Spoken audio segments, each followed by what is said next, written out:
slow up, no I don't take shit. I got no love for the fakeness. If you wanna play tough and wanna hate this, I'll always show up.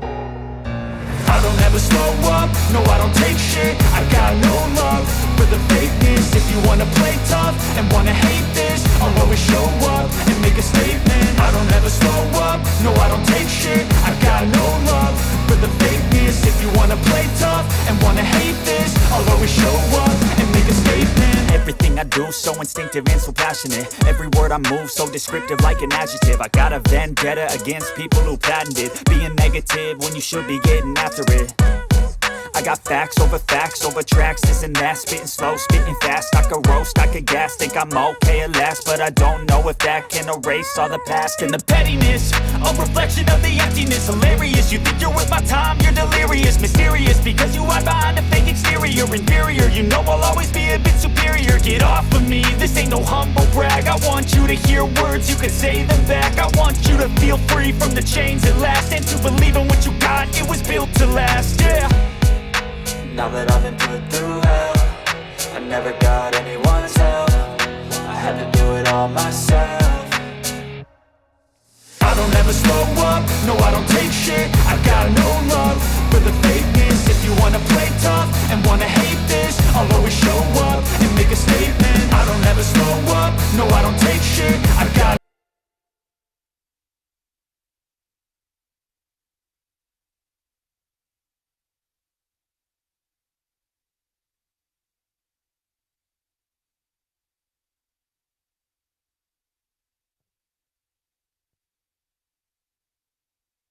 Good morning.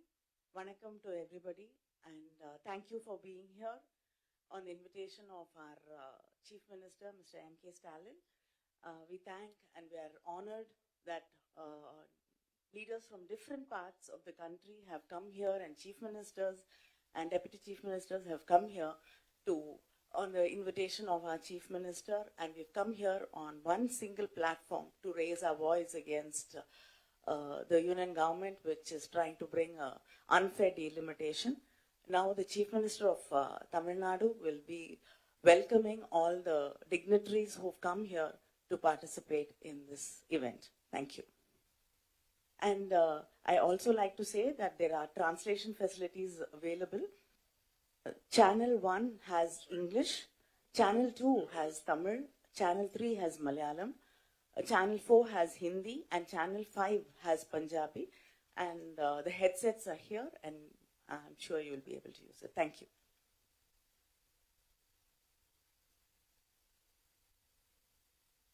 இந்திய அரசியல் வரலாற்றில் ஒரு மாநிலத்தில் இருக்கும் ஆட்சி செய்யும் ஒரு கட்சியினுடைய அழைப்பை ஏற்று இத்தனை இயக்கங்கள் கட்சிகள் வந்திருப்பது இக்கூட்டத்தின் மாபெரும் சிறப்பு. எங்கள் அழைப்பை ஏற்று வருகை தந்துள்ள உங்கள் அனைவரையும் முதலில் வருக வருக என வரவேற்கிறேன். பல்வேறு மாநிலங்களின் முதலமைச்சர்கள், துணை முதலமைச்சர்கள், தேசிய மற்றும் மாநில கட்சிகளின் தலைவர்கள், பிரதிநிதிகள், அமைச்சர்கள், நாடாளுமன்ற உறுப்பினர்கள் வருகை தந்திருக்கிறீர்கள். இந்திய ஜனநாயகத்தை காக்க நாம் அனைவரும் ஓரணியில் திரண்டிருக்கிறோம் என்பதை இந்தியாவுக்கு உணர்த்துவதாக உங்களது வருகை அமைந்திருக்கிறது. இந்திய ஜனநாயகம் மற்றும் கூட்டாட்சி ஆகியவற்றை காக்க நாம் ஒன்று கூடியிருக்கிறோம். இந்த முன்னெடுப்பில் இணைந்துள்ள அத்தனை பேருக்கும் நன்றி.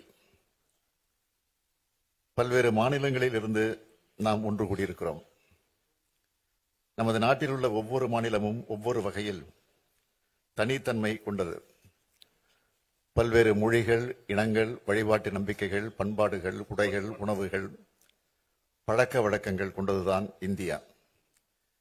இத்தகைய மாநிலங்கள் சுயாட்சித்தன்மையுடன் செயல்பட்டால்தான் இந்தியாவில் உண்மையான கூட்டாட்சி உருவாக முடியும், சிறந்த வளர்ச்சியை அடைய முடியும். அனைத்து தரப்பு மக்களும் போராடியதெல்லாம் நமது நாட்டிற்கு விடுதலை கிடைத்தது. இதனை உணர்ந்துதான் இந்திய அரசியலமைப்பு சட்டத்தை வகுத்த மேதைகள் இந்தியாவை கூட்டாட்சி கொண்ட ஒன்றியமாக கட்டமைத்தார்கள். பல்வேறு காலகட்டங்களில் இந்த கூட்டாட்சி தன்மைக்கு சோதனை வந்தாலும் அதனை ஜனநாயக அமைப்புகள் இயக்கங்கள் தடுத்து வந்துள்ளன. அத்தகைய சோதனையும் ஆபத்தும் தான் இப்பொழுதும் வந்துள்ளது. இதனை உணர்ந்துதான் நம் அனைவரும் கூடியிருக்கிறோம். என்னை பொறுத்தவரையில் இந்திய கூட்டாட்சியை காக்கும் வரலாற்றின் மிக மிக முக்கிய நாளாக இந்த நாள் அமையப் போகிறது. தொகுதி மறுசீரமைப்பு பற்றி நான் உங்களுக்கு அதிகமாக விளக்க வேண்டிய அவசியமில்லை. வரவிருக்கின்ற அல்லது எதிர்காலத்தில் நடைபெறுகின்ற சென்சஸ் அடிப்படையில் மேற்கொள்ளவிருக்கும் மக்கள் தொகை அடிப்படையிலான தொகுதி மறுசீரமைப்பு என்பது நம்மை போன்ற மாநிலங்களை வெகுவாக பாதிக்கப் போகிறது. மக்கள் தொகையை பல்வேறு சமூக நலத்திட்டங்கள் மூலமாக கட்டுப்படுத்திய நம்மை போன்ற மாநிலங்கள் அதன் காரணமாக நாடாளுமன்ற தொகுதியின் எண்ணிக்கையில் நமது பிரதிநிதித்துவத்தை அதிகம் இழக்க நேரிடும். எனவேதான் இதனை நாம் கடுமையாக ஆணித்தரமாக எதிர்க்க வேண்டிய காலகட்டத்தில் இருக்கிறோம். தற்போதைய மக்கள் தொகை அடிப்படையில் தொகுதி மறுசீரமைப்பை ஏற்றுக்கொள்ள முடியாது என்பதில் நாம் அனைவரும் உறுதியாக இருக்க வேண்டும். இங்கே இருக்கும் ஒவ்வொரு மாநிலமும் பயனுள்ள மக்கள் தொகை கட்டுப்பாட்டின் மூலம் குறிப்பிடத்தக்க முன்னேற்றத்தை காட்டியுள்ளன. இத்தகைய மாநிலங்களை தண்டிப்பதாக இந்த நடவடிக்கை இருக்கப் போகிறது. மக்கள் பிரதிநிதிகளின் எண்ணிக்கை குறைவதன் மூலமாக நமது எண்ணங்களை சொல்வதற்கான வலிமை குறைகிறது. இந்த ஆண்டு காலமாக மணிப்பூர் மாநிலம் பற்றி எரிகிறது. 2 ஆண்டு காலமாக மணிப்பூர் மாநிலம் பற்றி எரிகிறது. அதனால் நீதிக்கான அவர்களின் குரல்கள் புறக்கணிக்கப்படுகின்றன. ஏனென்றால் நாட்டின் கவனத்தை ஈர்க்க அவர்களுக்கு அரசியல் வலிமை இல்லை. எனவே நாடாளுமன்ற தொகுதிகளின் எண்ணிக்கை குறைவது அல்லது நமது பிரதிநிதித்துவம் குறைவது என்பதை நம்முடைய அரசியல் வலிமையை குறைப்பதாகத்தான் பார்க்க வேண்டும். இது வெறும் எண்ணிக்கையை பற்றியது மட்டுமல்ல, இது நமது அதிகாரம், நமது உரிமைகள் மற்றும் நமது எதிர்காலத்தின் நலன்களை பற்றியது. பிரதிநிதித்துவம் குறைந்து வருவதால் நமது மாநிலங்கள் நமக்கு தேவையான நிதியை பெறுவதற்கு கூட போராட வேண்டி வரும். நமது விருப்பமில்லாமல் நமக்கான சட்டங்கள் வடிவமைக்கப்படும். நமது மக்களை பாதிக்கும் முடிவுகள் நம்மை அறியாதவர்களால் எடுக்கப்படும். பெண்கள் அதிகாரம் அடைவதில் பின்னடைவுகளை சந்திப்பார்கள். மாணவர்கள் முக்கிய வாய்ப்புகளை இழப்பார்கள். உழவர்கள் ஆதரவின்றி பின்தங்குவார்கள். நமது பண்பாடு, அடையாளம் மற்றும் முன்னேற்றம் ஆபத்தை சந்திக்கும். காலங்காலமாக நாம் போற்றி பாதுகாத்து வரும் சமூக நீதி பாதிக்கப்படும். குறிப்பாக பட்டியலின பழங்குடி மக்கள் அதிகம் பாதிக்கப்படுவார்கள். தொகுதியில் எண்ணிக்கை குறைத்து அதை அனுமதித்தாலோ அல்லது நமது மாநில பிரதிநிதித்துவத்தை குறைக்க அனுமதித்தாலோ நம் சொந்த நாட்டில் நாமே அரசியல் அதிகாரம் இழந்த குடிமக்களாக மாறும் அபாயம் ஏற்படும். எனவேதான் தொகுதி மறுசீரமைப்பு விவகாரத்தை சாதாரணமாக கருதக்கூடாது என்று சொல்கிறேன். இன்னொன்றை நான் தெளிவாக சொல்கிறேன். ஜனநாயக பிரதிநிதித்துவத்தை வலுப்படுத்தும் எந்த ஒரு நடவடிக்கையும் நாம் எதிர்க்கவில்லை. ஆனால் அந்த நடவடிக்கையானது நியாயமான அரசியல் பிரதிநிதித்துவத்தை பாதிக்கக்கூடாது என்றுதான் சொல்கிறோம். இந்த போராட்டம் மறுசீரமைப்புக்கு எதிரானதல்ல. இந்த போராட்டம் நியாயமான தொகுதி மறுசீரமைப்பு வலியுறுத்துகிறது என்பதை அனைவரும் ஏற்றுக்கொள்வீர்கள் என்று நினைக்கிறேன். இதனை உணர்ந்து தமிழ்நாட்டில் உள்ள அனைத்து கட்சியின் கூட்டத்தை நான் கூட்டினேன். தற்போதைய மக்கள் தொகை அடிப்படையில் தற்போதுள்ள 543 மக்களவைத் தொகுதியில் மறுசீரமைப்பு செய்யப்பட்டால் தமிழ்நாடு 8 இடங்களை இழக்கும் என்பதை நான் தெளிவுபடுத்தினேன். நாடாளுமன்றத்தின் மொத்த இடங்களின் எண்ணிக்கை அதிகரிக்கப்பட்டால் தமிழ்நாடு 12 இடங்களை இழக்க நேரிடும். இது நமது அரசியல் பிரதிநிதித்துவத்திற்கு நேரடி அடியாகும் என்று சொன்னேன். மறுநாளை கோயம்புத்தூரில் ஒன்றிய உள்துறை அமைச்சர் அமித்ஷா அவர்கள் ஒரு நிகழ்ச்சியில் பங்கெடுத்து உரையாற்றும் போது தமிழ்நாடு மற்றும் பிற தென் மாநிலங்கள் விகிதாச்சார அடிப்படையில் நாடாளுமன்ற இடங்களை இழக்காது என்று கூறினார். உள்துறை அமைச்சரின் விளக்கம் தெளிவாக இல்லை, குழப்பமாகத்தான் இருந்தது. 2023ஆம் ஆண்டு தெலுங்கானா மாநிலத்தில் பரப்புரை செய்ய வந்த பிரதமர் மோடி அவர்கள் சாதிவாரி கணக்கெடுப்பு நடத்தி மக்கள் தொகை அடிப்படையில் சமூகங்களுக்கு பிரதிநிதித்துவம் வழங்க வேண்டும் என காங்கிரஸ் கட்சி சொல்கிறது. அடுத்ததாக தொகுதி மறுவரை நடக்க உள்ளது. காங்கிரஸ் கட்சி சொல்வதைப் போல மக்கள் தொகை அடிப்படையில் மக்களவைத் தொகுதியில் மறுவரை செய்யப்பட்டால் தென் மாநிலங்கள் 100 தொகுதிகளை இழக்க நேரிடும். தென்னிந்திய மக்கள் இதனை ஏற்பார்களா என்று கேட்டார் பிரதமர். இதன் அடிப்படையில் பார்த்தால் தொகுதியில் எண்ணிக்கை குறையும் என்பதை அவரே ஒப்புக்கொண்டுள்ளார் என்பதை உணரலாம். எப்பொழுதும் மாநில உரிமைகளை பறிக்கிற கட்சியாக பாஜக இருந்துள்ளது. அவர்கள் தங்களது உள்நோக்கத்தை தொகுதி சீரமைப்பு திட்டத்தில் செய்ய நினைக்கிறார்கள். இதனை எந்த மாநிலமும் அனுமதிக்க கூடாது. இந்த அச்சுறுத்தலை உணர்ந்து முன் எப்போதும் இல்லாத ஒற்றுமையுடன் தமிழ்நாடு செயல்பட்டு வருகிறது. இதே போன்ற ஒற்றுமையை இந்த அரங்கில் உள்ள அனைத்து மாநிலங்களும் காட்ட வேண்டும் என்று கேட்டுக்கொள்கிறேன். இந்த கூட்டு நடவடிக்கை குழு கூட்டத்தில் விவாதிக்கப்பட்டு நிறைவேற்றப்பட வேண்டிய தீர்மானங்கள் குறித்த உங்கள் மதிப்புமிக்க பரிந்துரைகளை பகிர்ந்து கொள்ள அனைவரையும் நான் கேட்டுக்கொள்கிறேன். இந்த குழுவிற்கு நியாயமான தொகுதி மறுசீரமைப்புக்கான கூட்டு நடவடிக்கை குழு என்று பெயரிட நான் முன்மொழிகிறேன். நாம் தொகுதி மறுசீரமைப்புக்கு எதிரானவர்கள் அல்ல, நியாயமான தொகுதி மறுசீரமைப்புக்கு ஆதரவானவர்கள் என்பதே இந்த பெயரே சொல்லும்.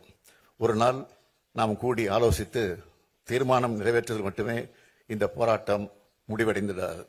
உரிமையை நிலைநாட்டிட தொடர் நடவடிக்கை மேற்கொள்ள வேண்டியது மிக அவசியம். ஒன்றிய அரசை வலியுறுத்துவது ஒரு பக்கமும், இன்னொரு பக்கம் இது குறித்து மக்களிடம் விளக்கிட, மக்களிடையே விழிப்புணர்வை ஏற்படுத்திட இந்த கூட்டு நடவடிக்கை குழு மிக அவசியம் என்றே கருதுகிறேன். நமது அரசியல் ரீதியான எதிர்ப்பை சட்டபூர்வமாக எப்படி நடத்துவது என்பது குறித்து அனைவரும் ஆலோசனை வழங்குமாறு கேட்டுக்கொள்கிறேன். அரசியல் மற்றும் சட்ட நடவடிக்கைகளை வரையறுப்பதற்காக வல்லுநர்களின் குழுவை அமைக்க நான் முன்மொழிகிறேன். ஒட்டுமொத்த முன்மொழிவுகள் குறித்த தங்கள் கருத்துக்களை பகிர்ந்து கொள்ளுமாறு அனைவரையும் கேட்டுக்கொள்கிறேன். ஒற்றுமை உணர்வோடு அனைவரும் ஒன்றுபட்டு போராடினால்தான் வெற்றி பெற முடியும். எந்த சூழலிலும் நமது பிரதிநிதித்துவம் குறையக்கூடாது, குறைய விடக்கூடாது என்ற உறுதியோடு போராடுவோம். நியாயமான தொகுதி மறுசீரமைப்பு அடையும் வரை நாம் இணைந்து போராடுவோம்.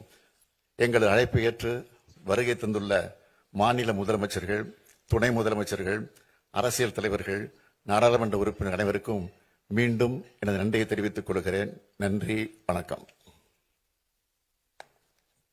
Now I request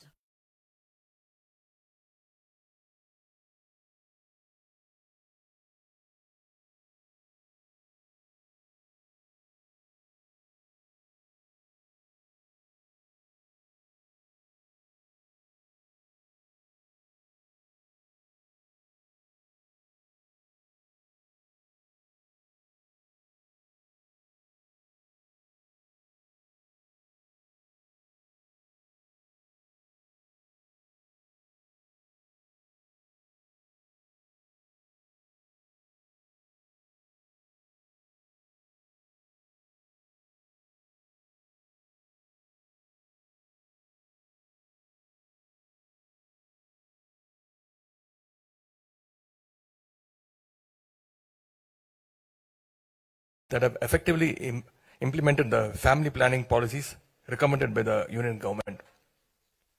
I would like to highlight the 5 important areas in this presentation. The trend in the population growth. Number 2, the history of delimitation exercises. Number 3, the possible delimitation scenarios. Number 4, the impact on states like us.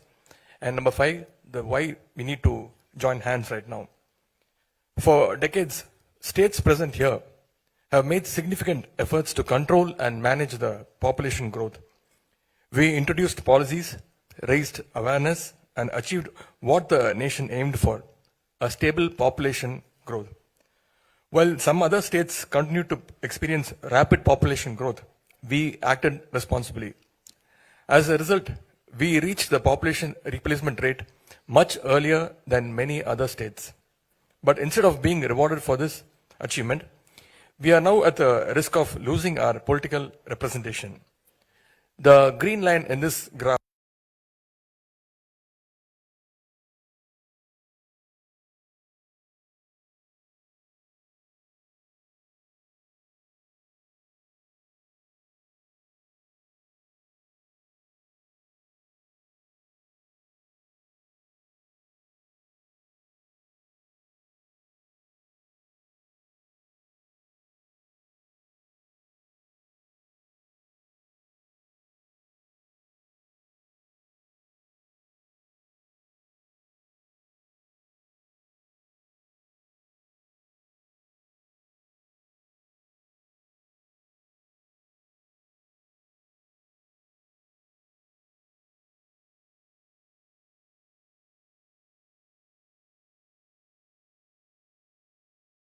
of losing our political representation. The green line in this graph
out by the union government to improve our representative democracy should be carried out transparently, enabling political parties, state governments, and other stakeholders to participate and contribute in it.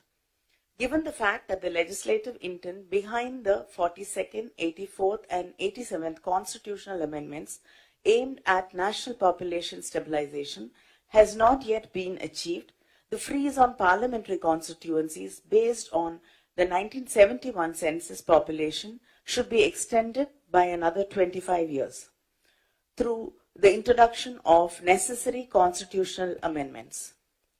The states which have effectively implemented the population control program and consequently whose population share has come down should not be penalized. The union government must enact necessary constitutional amendments for this purpose. The core committee, consisting of members of the parliament from the represented states, will coordinate the parliamentary strategies to counter any attempts by the union government to undertake any delimitation exercise contrary to the principles mentioned above. The core committees of MPs shall submit a joint